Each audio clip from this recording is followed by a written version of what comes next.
Pierre Palmade serait-il, d'une certaine manière, un homme à femme? L'humoriste, tristement dans l'actualité ces derniers jours à la suite de plusieurs affaires judiciaires attachées à lui, a toujours vécu avec une certaine forme de mal-être dont il n'a jamais réussi à se dépêtrer. Exprimé à travers ses addictions, notamment à la cocaïne, l'humoriste n'a pas toujours su aussi faire corps avec son homosexualité, et n'a jamais trop eu confiance en la gente masculine, se montrant très méfiant envers les hommes dès son enfance.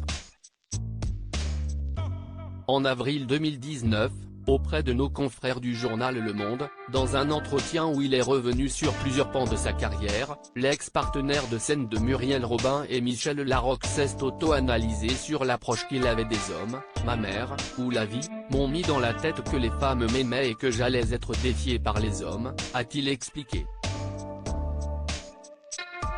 Donc je n'ai confiance qu'en les femmes, qu'en leur regard.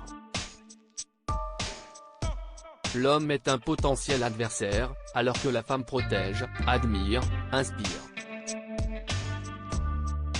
Une vision des hommes qu'il a également étayée dans son autobiographie, « Dites à mon père que je suis célèbre », paru en 2019, « Je remarque que ce sont toujours des femmes qui m'aiment avant les hommes. De toute façon, ma mère m'a mis dans la tête que je plaisais aux femmes et que les hommes étaient jaloux de moi. Voilà comment je vais affronter la vie. » Une façon biaisée de voir les relations humaines, instillée dans son enfance et dont l'humoriste paie encore aujourd'hui les pots cassés. Pierre Palmade, Muriel Robin, Michel Larocque, Véronique Sanson.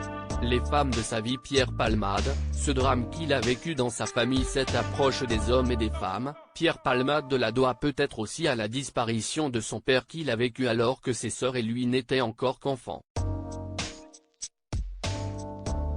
Un deuil familial dont la famille Palmade n'a jamais vraiment réussi à se remettre et qui a laissé des marques autant auprès des enfants, que de la mère de famille. Des marques qui aujourd'hui encore semblent vives chez l'humoriste. Crédit photo, Jack Tribeca.